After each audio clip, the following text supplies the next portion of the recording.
দাঁড়াও। কি হয়েছে ভাই? এই তোমারে না আমি আগের দিন বারণ করেছি আমাকে ভাই বলবে না। ও ভাই বলা যাবে না?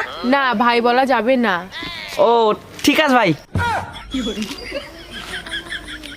তোমার তো আমি আগের দিনই বললাম আমার নাম ঐশিকি, বুঝেছো? হ্যাঁ বুঝে গেছি। তাহলে তুমি এবার থেকে আমাকে ঐশী বলে ডাকবা, ঠিক আছে? ঠিক ঠিক আছে। এই তো বুঝে গেছো। তাহলে এবার বলো তো এখন থেকে আমি তোমার কে হই?